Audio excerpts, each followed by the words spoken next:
Okay, so does anyone know who these two pigs are? If so, please go ahead and type their names into the chat. And I can't see the chat because I'm sharing the screen. So Natalie, let me know if anybody's written anything.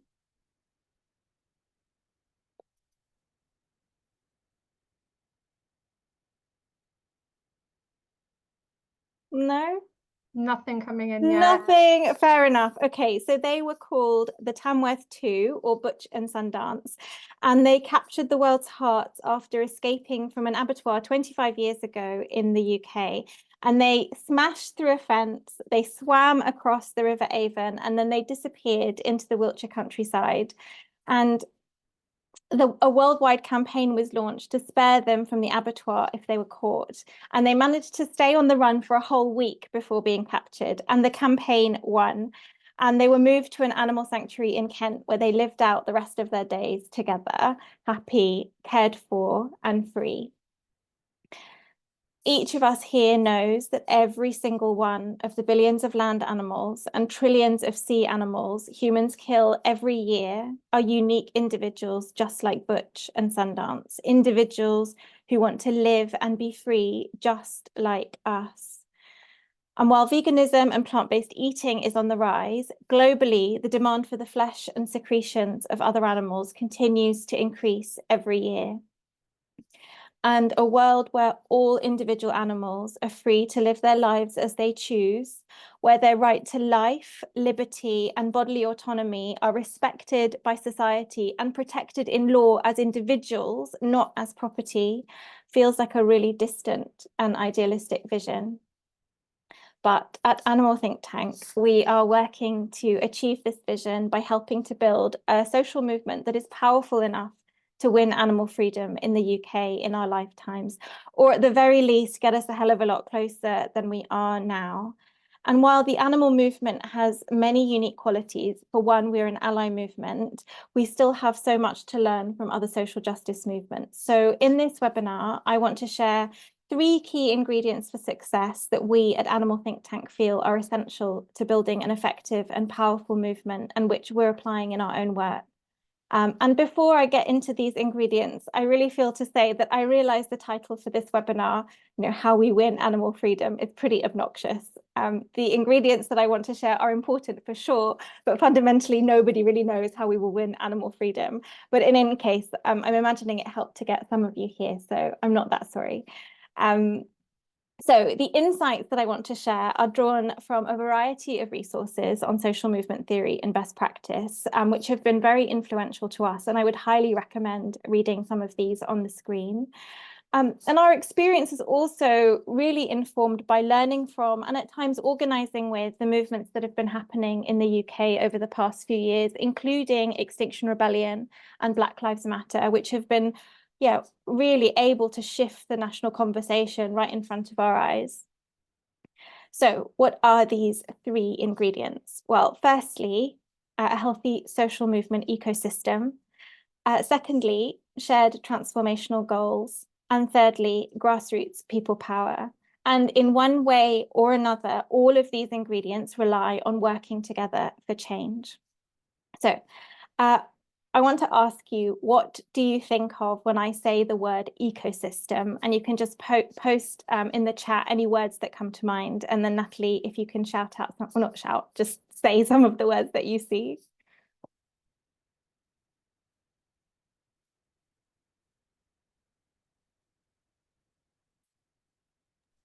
So you've got community, diverse, interconnection, many elements that work together, less fragmented, mutualism, interdependent relationships, supportive, symbiosis. We've had that a couple of times, knowledge sharing, cooperation. Oh, beautiful. Thank you. These are all brilliant words. So diverse, interconnected, collaboration. I can't remember if you said synergy or if anybody has said synergy, but that's an important one for me. And so, bearing these words in mind, successful social movements throughout history have included, groups with different approaches to social change. So diverse groups working in synergy with one another. And because of this, social movements are often thought of as ecologies or as ecosystems. And within any social movement ecosystem, there are usually three foundational theories of change: personal transformation, building alternatives, and changing the dominant institutions that shape society. And changing institutions can be done through the inside game or the outside game. So if we're talking about personal transformation, this is about changing lives one person at a time. So for example, through reaching higher levels of awareness, through diversity training or meditation, or providing a service like a food bank. So it's about one-to-one relationships and change. And it's really about sort of, that famous saying of being the change that we want to see in the world. Creating alternatives is about new ways of doing and being in the world. So we're talking about things like cooperatives, intentional communities, alternative media, restorative justice programs. And the idea is that successful experiments can lead to larger change through scaling up. And the subcultures that are formed in this kind of alternative space is also, really important, because it's where many of those in the outside game, which I'm going to come to, they come from these alternative subcultures. Now, changing the dominant institutions that shape society is fundamentally about structural change. And this means leveraging power to influence or remove the institutions that shape our lives, like governments and corporations. And the idea is that structural change can improve the lives of many more efficiently than individual change.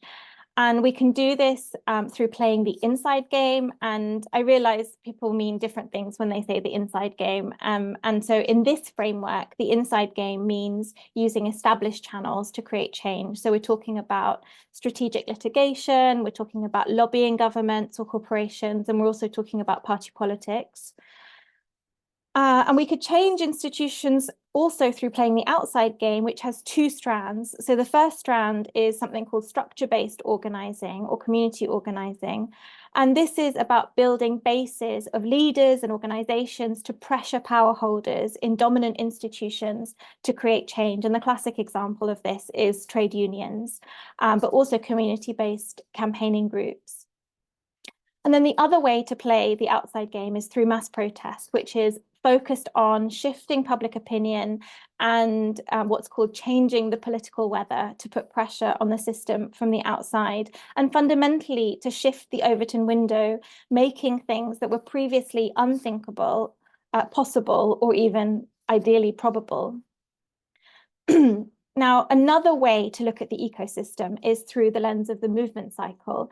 So social movement theorist Bill Moyer found that successful social movements have 4 roles of activism played by individuals and organizations, and each one comes to the fore at different stages of social movements. So for example, the rebels, those following the mass protest outside game approach, come to the fore at the movement takeoff stage, often after something called a trigger event, which I'll talk about in a while.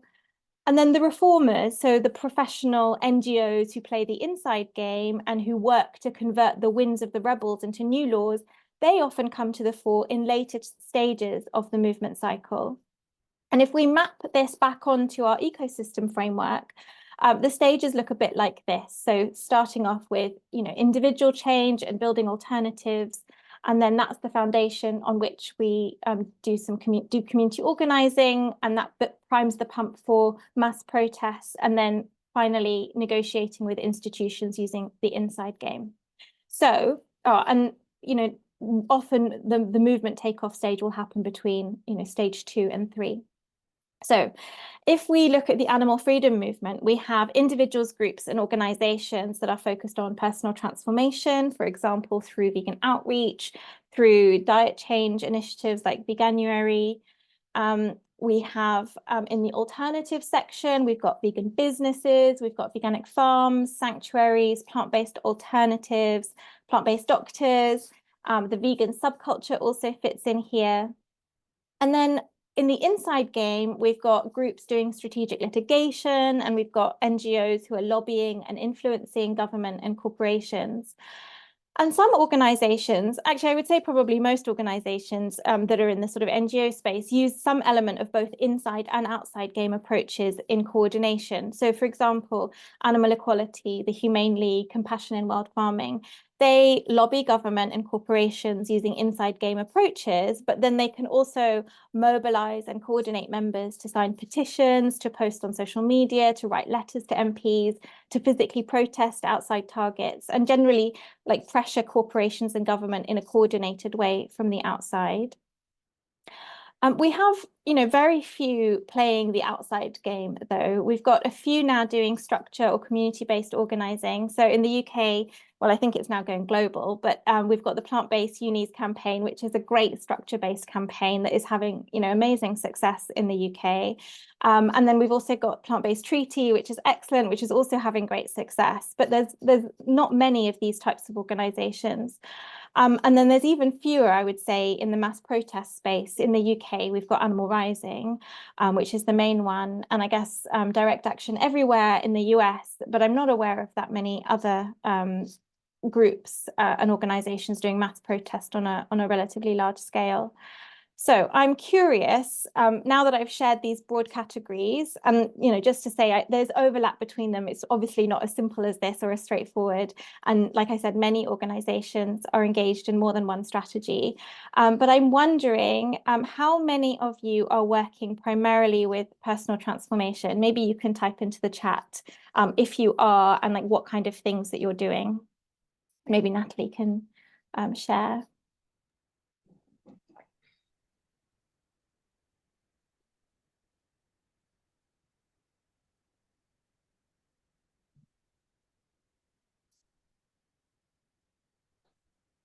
We've got Dharma practice. Mm-hmm. Someone working on cultural change. Oh, brilliant. Free outreach with We the Free and the AV. Personal transformation, Anonymous for the Voiceless. Yeah. Brilliant. Thank you. And how many of you, or who of you, are working on building alternatives, and what kind of things are you doing?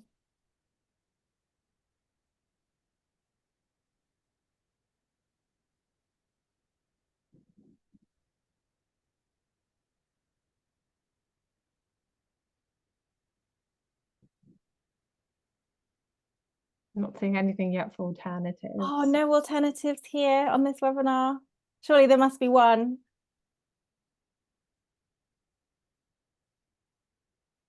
No. Oh, one Oh, came. health coach, so helping clients go plant-based, contemplative vegan initiatives, and investing in plant-based business, Yeah. starting a YouTube channel, sustainable nutrition, getting vegan food in colleges. Brilliant. Thank you. And what about the inside game? How many of you are lobbying governments and doing corporate campaigns using inside game strategies? So we've got someone who's inside and outside game structural change at the Humane League, and also volunteers with NC Animal Advocates United. Animal Fairness Alliance. Animal Equality, Mercy for Animals does a lot of this. Thanks, Courtney. Brilliant. And how about outside game strategies? Anybody working on the sort of community organizing or mass protest piece?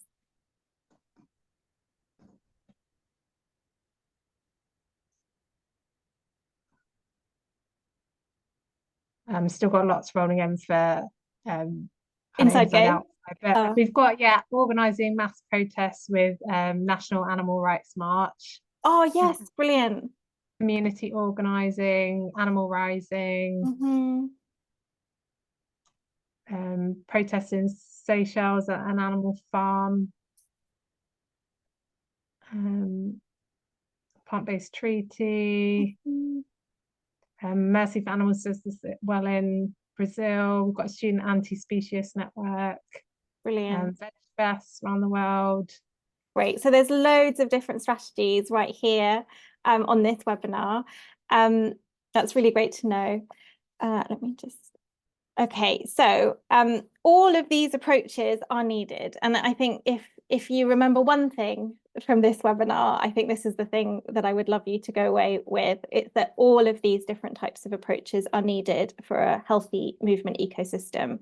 And At the same time, each one of these theories of change have strengths and weaknesses. And I won't go through these in detail because of time. But for example, just to give you a flavor, a strength of the inside game is that it has access to power holders, but a weakness is that it can be limited by the dominant rules and it can be too focused on being realistic and promoting only minor reforms. And it can also be prone to co-optation. So for example, inside game NGO staff may identify more with official power holders than with the movement's grassroots. And my previous life and career was in international development, and I spent, I've worked in a lot of NGOs in the development sector, and I would say co-optation and the sort of non-profit industrial complex is a real risk in development, but also in all sorts of movements. So I think this is an important one. So mass protest, a strength of mass protest is that it can really put the issue in the public spotlight, and it can create conditions for far-reaching transformations and really open up lots of opportunities for the rest of the ecology. A weakness is that it's hard to sustain the energy, and it's also hard to translate into concrete victories. And that's something that the inside game is good at doing. So all of these theories of change have their strengths and weaknesses, where one theory of change strength can make up for another's weakness. And all of these can be done effectively or ineffectively. But fundamentally, as I said, we need all of these in a healthy movement ecology. And not understanding our own and each other's theories of change, I think, is one of the main causes of infighting in movements. And fundamentally, this diminishes our collective power.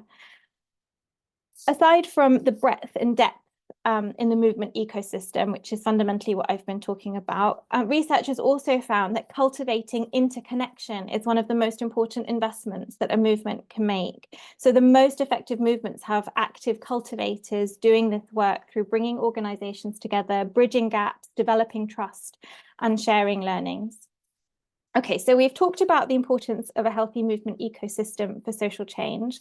Now I'd like to talk briefly about the importance of having a shared strategy and narrative. And previous social movements, successful social movements, have had high-level goals and milestones, which then guided organizations to focus on a particular area or issue for a period of time. And they created unity and momentum around certain goals, which were key to their success.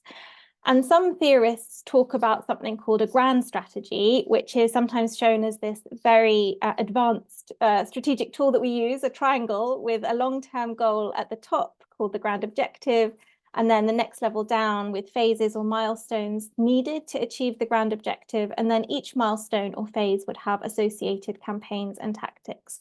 So, for example, the civil rights movement's goal was equality for African Americans, and they focused on a few, well, and I would say that that goal has still not been met. And they focused on a few key issues of desegregation and voting rights, with a diversity of campaigns and actions within each issue. And the Freedom to Marry campaign, if you've been on any of our previous webinars, you'll know that ATT really likes this campaign and it really finds it very inspiring for many reasons. And it's another example of a milestone along the way to equality for gay and lesbian people under the law. And for a period of time, this issue was the central focus of the movement and almost the face of it, and they won. But a couple of things I want to say when we talk about, or when I talk about unity, I'm not talking about, a bunch of organizations and groups coming together to sign some kind of memorandum of understanding to say, yes, we're going to focus on a particular goal for the next 5 years. Something that Paul Engler, who is one of the authors of This Is an Uprising, says a lot is that unity doesn't build momentum, momentum builds unity. So, and as I understand it, that's what happened with Freedom to Marry and many other movements. So just to clarify, unity doesn't necessarily mean some formal collaboration. It's kind of, having a high level goal, but also groups creating momentum around it and then bringing other people along kind of organically. And secondly, a grand strategy is not a blueprint. It's more of a path that people can easily understand and get behind, and then autonomously design actions and campaigns to support. Now, a grand strategy encompasses both transactional and transformational approaches. So transactional approaches are focused on achieving tangible, incremental, realistic wins within the existing system. So this is the kind of inside game approach. And then transformational approaches aim to, really alter the climate of public debate to make more far-reaching changes possible over time. And again, both of these approaches are important. The problem comes when people focus only on transactional approaches and incremental reforms without understanding the role of mass movements in creating transformational possibilities. And I would argue that this is happening in the animal movement with a really heavy focus on incremental campaigns like cage-free campaigning, and lots of money is going to these types of campaigns and very little is going to mass protest groups and the grassroots.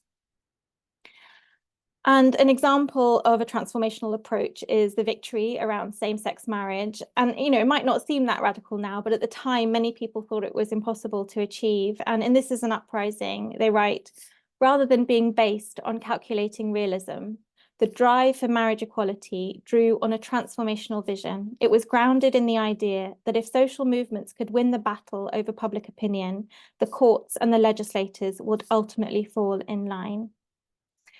And just as movements, we feel, need to have shared goals, they also need to have a shared narrative. And this is where different groups align their messaging and storytelling around a shared campaign or milestone stemming from a deeper unified narrative. A unified narrative that speaks to shared values and an inspiring vision, which can really help to shift attitudes and worldviews and influence cultural change at that, much more deeper root level.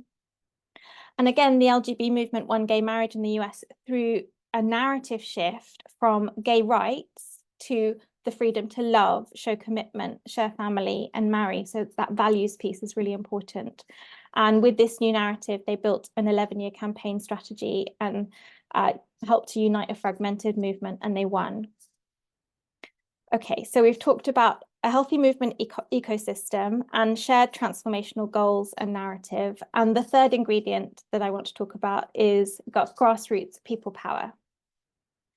So historian and civil rights activist Howard Zinn wrote, "The good things that have been done, the wars that have been stopped, the women's rights that have been won, the racism that has been partly extirpated in society, all of that was not done by government edict. It was all done by citizens' movements.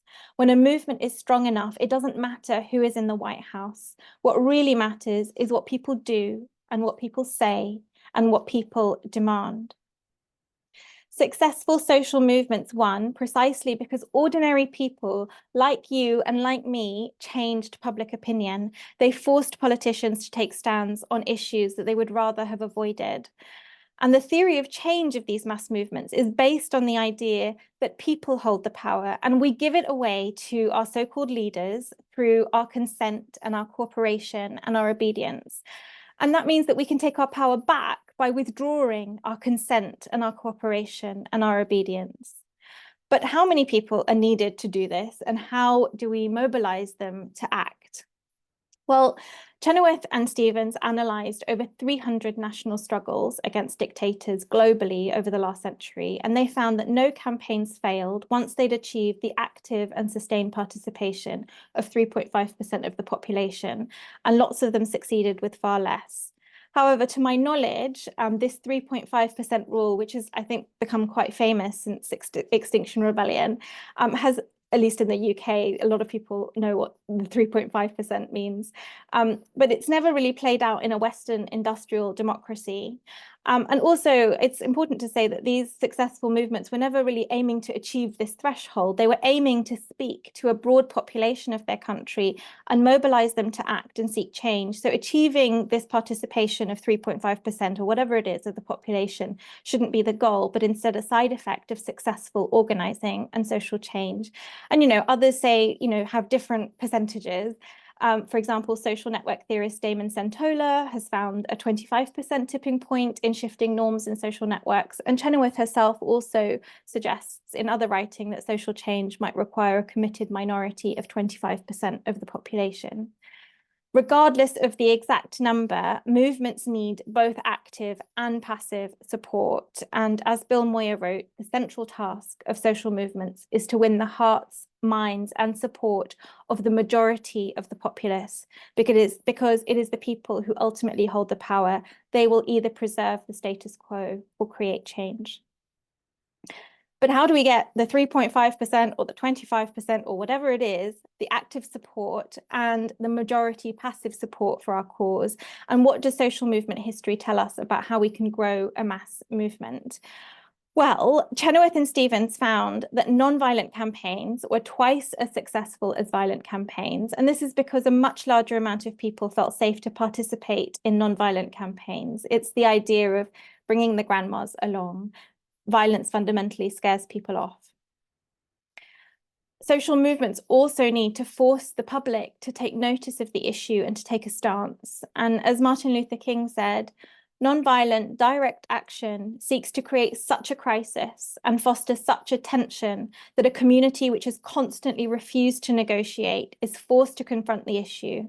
It seeks to dramatize the issue that it can no longer be ignored. Disruption is also key to bringing attention to a cause. And for example, so many of the iconic civil rights campaigns were disruptive and also frowned upon at the time, but were later found to be successful in bringing attention to the cause. And this slide shows how the majority of the public were against the Freedom Riders, another famous campaign in the civil rights movement, and yet it won people over to the cause. And, disruptive direct action, I think, is really misunderstood, but it's been used in so many successful social justice movements for good reason. It gets attention, it dramatizes the injustice, it mobilizes people to action, and ultimately it really helps change public opinion. And again, with everything, it can be done effectively or ineffectively, but the principle of disruption is really important. And a great example of a disruptive action that ended up getting wall-to-wall media coverage in the UK last year was Animal Rising's disruption of the Grand National horse race. And it was the #1 UK news story for a day and a half. And surveys suggest there was a measurable nationwide swing to the sentiment of "I support a ban on horse racing." And through this action and a summer of actions, they were able to grow both their active and passive support. And it had an impact. Significant safety-related rules for the Grand National were changed as a direct result of Animal Rising's actions. And while, I'm sure they would also agree, this is clearly not far enough. We want a ban on horse racing and all animal exploitation. I think this really does show the potential of these types of actions to have significant impact. Okay, another really important concept that helps us to choose campaign demands that can actually mobilize people is the concept of a symbolic demand. Symbolic demands are demands which are broadly and deeply felt, and they are designed to polarize the public and push people towards your cause. And, polarizing means casting an issue in terms of right or wrong, forcing people to pick a side. And the classic example of a symbolic demand is the Salt March in 1930 from the Indian independence struggle. Gandhi didn't frame the protest march around kicking the British out of India. He framed it around attacking the British monopoly on salt, which touched almost everyone and really symbolized the injustice of British rule. It was totally symbolic, but because it was deeply felt and broadly felt, it was able to build a mass movement. The Nashville lunch counter sit-ins is another example. Segregated lunch counters were symbolic of the injustice and indignity of segregation, and something that was deeply felt by the Black population, something that they faced and were humiliated by every day. And the sit-ins asked people to pick a side. And here's a great quote from Diane Nash, one of the leaders of that movement, showing the two sides that the Nashville campaign presented. It was basically kill us or desegregate, which wasn't much of a choice, really. And that's the point. So throughout history, high-profile trigger events have also been catalysts for change. And you might remember with the movement cycle, the takeoff stage of the movement cycle, there's a trigger event that happens. So a trigger event is something like, for example, the arrest of Rosa Parks for refusing to move to the back of a bus, which prompted the Montgomery bus boycott. More recently, the murder of George Floyd in the US, which catalyzed, the latest cycle of BLM protests. And successful movements have the ability to create trigger events and also harness external trigger events to reshape the debate. But this doesn't happen by chance. Movements, and our movement, needs to build the capacity to be able to respond quickly and take hold of the narrative and to really mobilize around these events. And I think these events are happening all the time. Often mass protest movements come up really quickly and then they disappear just as quickly if they don't have strong organizational structures in place to absorb the momentum and the energy that they've created. And this growth is what we need to build power. Now, I realize I've said a lot and packed a lot in, but fundamentally, the whole process of growing the movement can be summarized by something called the cycle of momentum or momentum-driven organizing, which is explored and discussed and put forward in This Is an Uprising, a book that I've mentioned really multiple times in this talk so far, and it's one of ATT's foundational texts. So the idea is first we escalate using nonviolent direct action. We then absorb the momentum that this creates into a decentralized structure. And then this helps us to increase active popular support. And then the cycle starts over again. So that's the cycle to help grow the movement. And something else I really wanted to highlight in terms of building grassroots people power. If we want to mobilize a significant percentage of the population, we need to prioritize volunteer-driven efforts over relying on a small group of paid staff in NGOs. We don't have the money to pay millions of people, and the most valuable resource that we have is people and their time and their energy and their passion and their creativity. And I'm not saying we don't need NGOs, we need all of it, but we need much more of the social movement, volunteer-driven, grassroots people power piece. And the non-profit industrial complex in so many movements has systematically directed funding away from radical grassroots movements towards more moderate non-profit organizations, depoliticizing and demobilizing social movements. So we really need to make sure that we keep our radicalism. Okay, just to recap then, we need to, according to me, build a broad, deep and interconnected movement ecosystem, build unity and momentum around shared transformational goals and narrative unity, and build grassroots people power through mobilizing the mainstream and momentum-driven organizing. So how is Animal Think Tank applying these lessons? Well, firstly, we are taking an ecosystem lens and working to help further fill out the UK ecosystem with community organizing and mass mobilizing. And given that the movement cycle needs a foundation of community organizing to prime the pump of mass protest, our aim is to build a network of local community-based campaigning groups across the UK, which has each group has the strategic capacity to run their own campaigns and also come together for national coordinated campaigns, aligned with our broader strategy and our narrative. And last year, we ran a bunch of local pilots to develop our capacity to do this kind of community organising. And for the moment, we're focusing on other work that I'll talk about, but we will be back to the community organising again soon. Yeah, one of our main streams of work is developing our ground strategy. And we have spent the last year surfacing ideas through consulting both the meat-eating public through focus groups to identify opportunities to leverage and move public opinion. We've also done so many interviews with movement stakeholders across the UK ecology to identify strategic opportunities, and we have learned so much from all of you that we've interviewed. We've also gathered ideas from grassroots activists through larger workshops, and we've also been doing a lot of desk research into various aspects that we've been surfacing through these consultations that we'll be publishing over the coming months. And I don't expect you to even be able to read this slide, but here are some of the initial themes or strategic pathways that have emerged from our consultations. And for each pathway, we've identified insights and strategic opportunities and risks, and are now in the process of developing strategy maps for each of these pathways. And I won't spend much time on this, as I'm pretty sure we'll be devoting a whole webinar or maybe more to this not too soon into the future. But just some of the pathways we're looking at include political representation for animals. So we're talking about things like a commissioner for animal protection, similar to the Future Generations Commissioner in Wales. Animals are not represented in politics, and for some political theorists, this is the prerequisite to actually getting rights for other animals rather than something that comes afterwards. The animal rights pathway, winning fundamental rights for animals like the right to life, bodily integrity, freedom. We're exploring pathways that evolve beyond the traditional property, personhood or welfare rights divide, drawing on more recent legal theory and scholarship, which has been new for me, and I find really exciting to see what might have emerged from that. So yeah, there's so many insights into each of these pathways. And also to say that all of these pathways are connected, and many of the opportunities that we're surfacing in one pathway can help other pathways move forward. So it's really not linear at all. And I think the key for us is to find those nodes that we can leverage and move multiple pathways forward. But I'll be talking more about this at the Vegan and Animal Rights Conference in Manchester next month. So those of you who are UK based, and if you haven't bought your ticket already, you really should, because it's going to be great.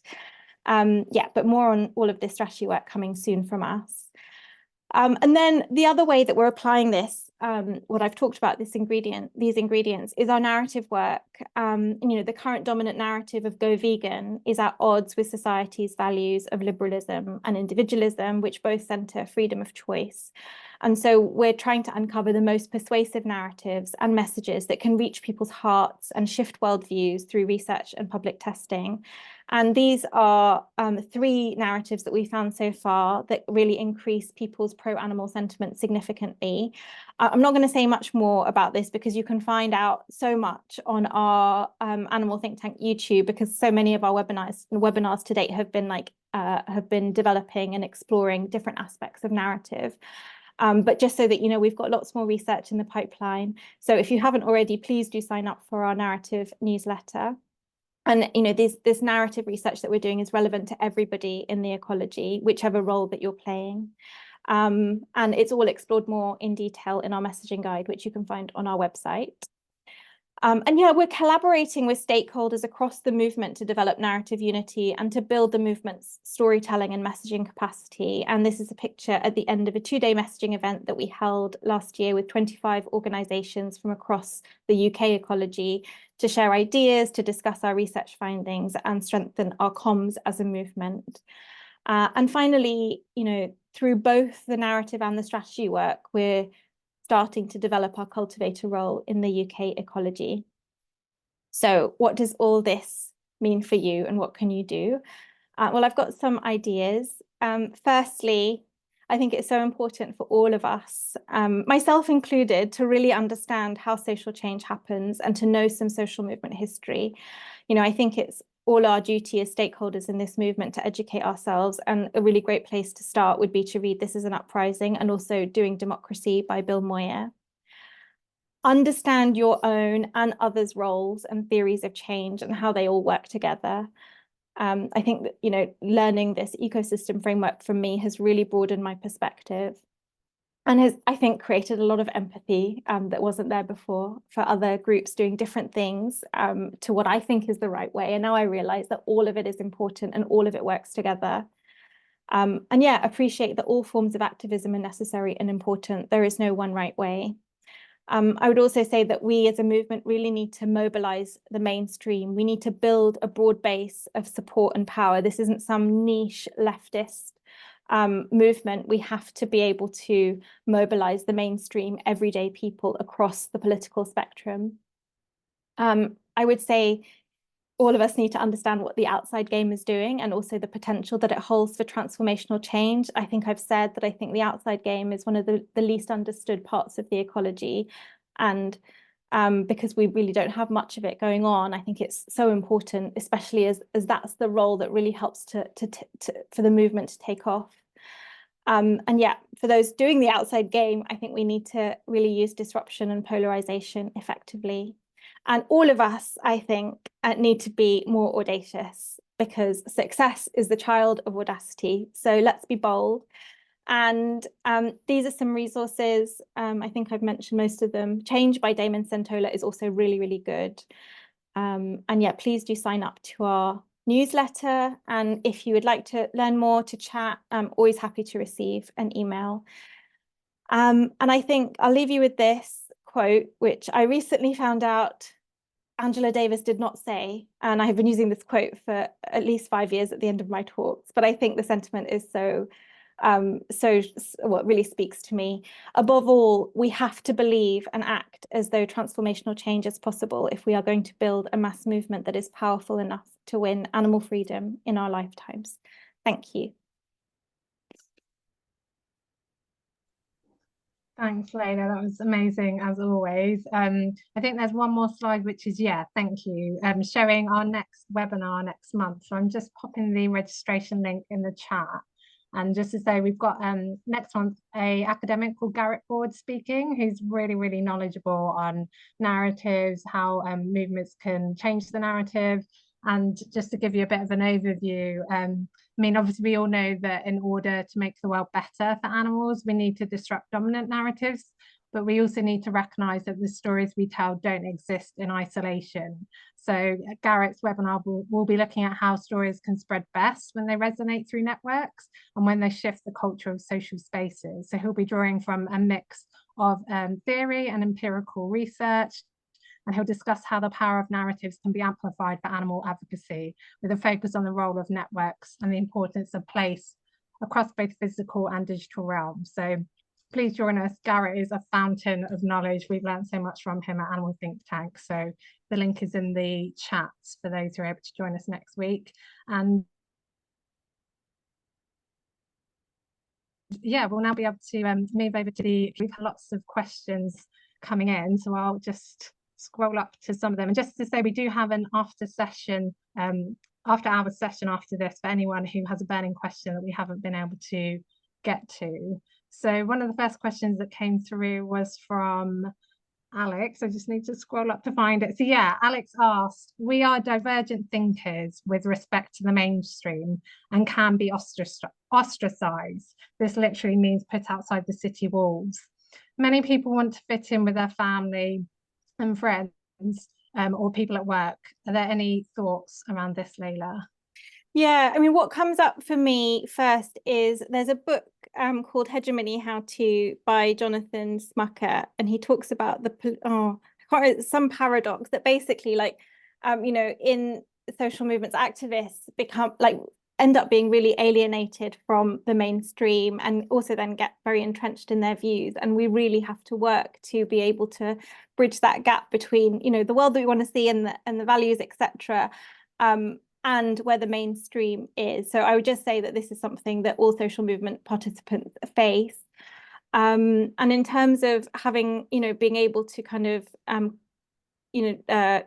stay connected with family, friends, mainstream, I mean, I'm probably not the right person to ask because my bubble, like my family is all vegan. And so I know I work at Animal Think Tank. And so I really live in a vegan bubble, but I think really developing our empathy and the sort of the skills, and I think a lot of our narrative work could really help with that, because it's I think really connecting on a values level. I mean, all of us want to live in a world that's caring and kind. It's just we're expressing it in different ways.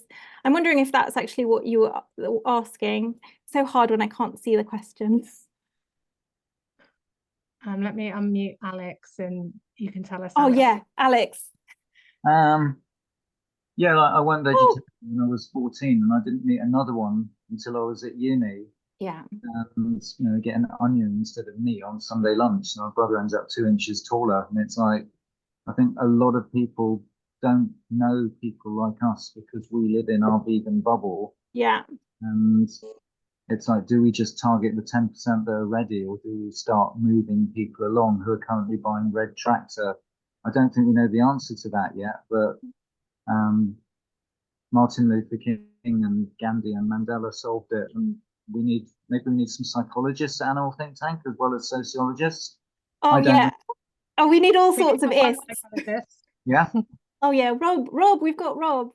And I just want to, like Tracy has said, Jonathan Smucker says in his book that he doesn't identify as an activist because that lets everyone else off the hook. And I love that, because I think having an identity that is separate, whether it's vegan, even though I identify as vegan, but also activist, it does let others off the hook. I don't know if that's a speciesist phrase, but fundamentally it's like we are all ordinary people that want to make the world better. And I really think that framing is so important. And it's like, this is how we are living our values, and everybody wants to live their values. I think it's just, you know, life is extremely hard. We have not everybody's made the connection.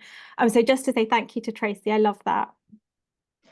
We've got another great question from Tom Harris. He says the UK animal liberation movement used to be comprised of autonomous local groups. The modern movement tends to be structured more around local chapters of national funded organisations. Is this a help or a hindrance?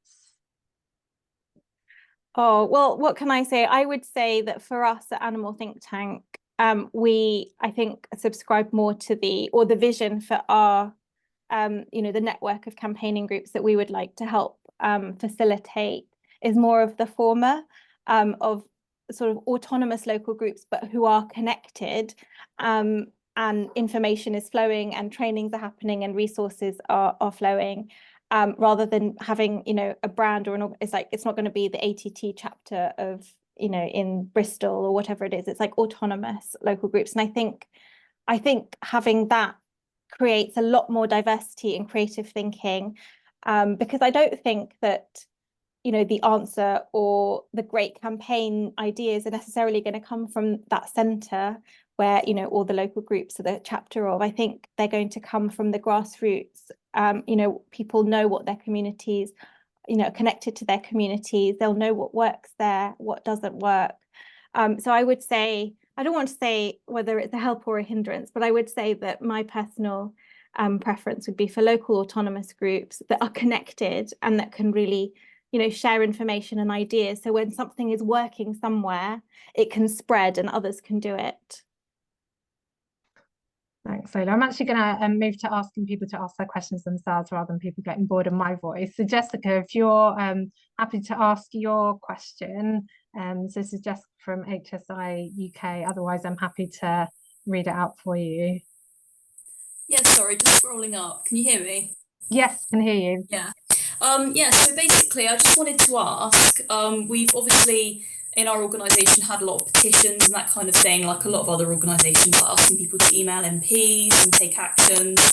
And I've found over the past couple of years, particularly since like all the broken promises of the government, like the kept animals bill getting dropped and stuff like that, I've found people seem to be getting tired. So there is quite a lot of white noise coming from your end. Sorry. Can you hear me? Yeah, I'm thinking people might struggle to hear this. So do you want me to read it out? If that's easier. There is quite a lot of white noise. Sorry about that. No worries. Yeah, Jessica asked, I found over the past couple of years, people seem to be getting tired of signing petitions and taking other actions for animals, like emailing their MPs, partially after so many years of empty promises from our government, such as dropping the kept animals bill. Many will say, what's the point? Nothing ever changes. So the question is, do you have any suggestions for how we reassure people that they do have power and can still make a difference by emailing their MPs? Well, I would say, firstly, yeah, I also feel that frustration. And I think that the fact all these sort of failed promises, and I'm thinking about the sort of ending cages in the EU, it just really says to me, we need an outside game, sort of people-powered movement that can really put pressure on power holders and shift public opinion. And I think petitions and writing to MPs have their place. They're really important. And a lot of sort of the kind of more reformist type wins have happened because of that. And we need to up our game and get really active. So I think I can totally understand why people feel like it's futile, because, writing letters and petitions and then, broken promises. And I think so, rather than, I guess, reassuring people they have power, I think we have to have more of a pathway or ladder of engagement. So it's yes, get involved on signing petitions, writing to your MP, and then there's got to be somewhere else for people to go to really get active, and to come collectively and in solidarity and community with other activists, rather than kind of the individual, sitting at our computer, that sort of thing. And I would also say that through the strategy consultations, and I've consulted a few local councillors, I think there's really untapped potential for local groups to actually be talking to, face to face with their local councillors, rather than going straight to their MPs and asking them to do things and putting pressure on in that way. So local groups still engaging at the local level. I think there's huge potential, especially around things like animal welfare issues, which is actually local authorities have the remit over animal welfare in the UK anyway. So yeah, I think, sorry, that was a rather long-winded answer. I think it is futile until we really, really get active. And that's more than signing petitions, but that's important too. Thanks, Laila. We've got another great question from Tom Harris. I'm gonna, if you want to unmute yourself and ask your question, Tom, about us being an ally movement. Yes, I will just try and find my question again. Sorry. Or I can read it. I was No, I found it. So, what is the path to building mass public support for a movement comprised entirely of allies, which the public not only has no real stake in, but in most cases is in some level engaged in the issues we're trying to confront? I don't know, Tom. That is the $1 million question. And this is why we've been doing so many consultations. I really think the piece about being an ally movement is something that we have to find ways through, and sort of our normal or a lot of the organizing literature and our sort of knowledge comes from movements which are not ally movements. And so I think we are at an edge of learning, and that we have to find the way. It's not like there's an answer in books or research, even though that gives us the foundation. So I think a lot of it is going to be through experimentation, and there's been a lot of success in experimentation. Like we're ATT is relatively new, and this movement has been going for a really long time. But I think there's something for me around the fact that people care very deeply about other animals, often more deeply, I think, and it can be more emotive and more moving for people than other issues that affect humans. And when I say they care about animals, yes, I know when most people say that they are animal lovers, we're talking about dogs and cats. And I think for us, one of the strategies is to kind of, okay, so dogs are family members, cats are family members, and to really find narratives, messages, and campaigns that can really broaden how we understand, other animals as family, as, who love, who have their own families, etc. And so it's somehow bridging and crumbling the hierarchies within other animals, from animal companions, farmed animals. I mean, that's something that we've been talking about at ATT. But Natalie, I'm wondering if you have any thoughts, because I think narrative plays a really important part here. Yeah, I mean, this is definitely coming through in a lot of the focus groups we're doing. Like people, this idea of them being an animal lover, someone who cares about animals, really does seem to be like the core of people's identity, and it's something that they're proud to admit. And research that's been done in the US by Hathaway Communications, where they kind of polled people and asked, what are the social justice issues you care most about? Animal rights conservation was number 3. Like, this is a big deal for people. So I think like tapping into this idea of like, this is something we already care about. Like, we're allies, but it's also like a deep part of who we are. So yeah, we're obviously doing lots of research and testing on this, but we think that this, there's lots of opportunity to this. Thanks for that great question, Tom. We still have lots more, so we'll just scroll down to another question. So we've got a great question from Amit about introducing kind of some of this to syllabuses in schools. So Amit, if you're happy to ask your question, you should be able to unmute yourself now. Otherwise, I can ask it for you. Okay. I'm a great believer that children are a clean slate, and it is easy to talk to them and make them understand about it. But what they are learning right now through their books and through their chapters is Old MacDonald had a farm right from nursery, and on his farm he had the animals. We need to change this narrative. So what you were mentioning about, yes, people are compassionate, they are animal lovers, but the speciesism gets in. They are compassionate towards certain, but what we need to do is explain them, help them unlearn the speciesist language, right? Train the trainers, train the teachers, talk to them about it. And they will come up with questions about where do we get our nutrition from. And your sister, Dr. Laila Kassam, has done a lovely job with this PBHP. So whenever I'm talking to someone on the street and they ask me about nutrition, I just tell them search for 4 letters, PBHP on Google, and you'll get all the information about it. So I think we should talk to focus on the children and then take it on a higher level to their parents and all. Yeah, no, Amit, thank you.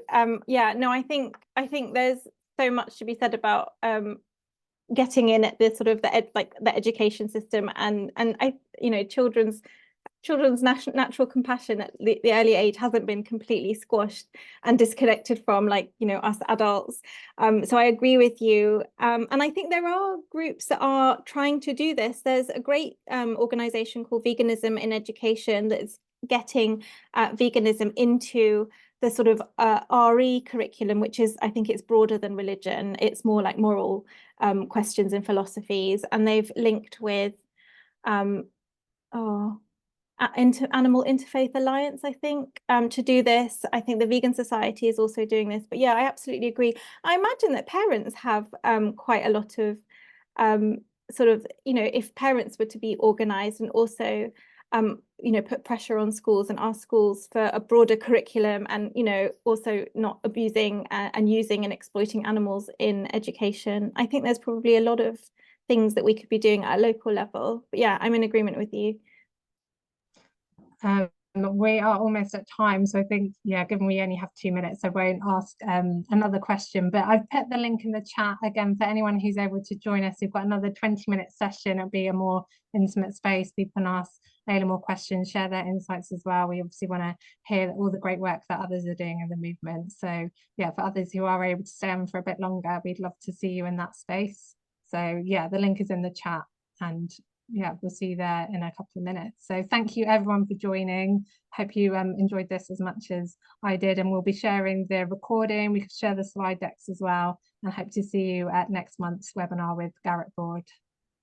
Thanks everyone. Thank you everyone.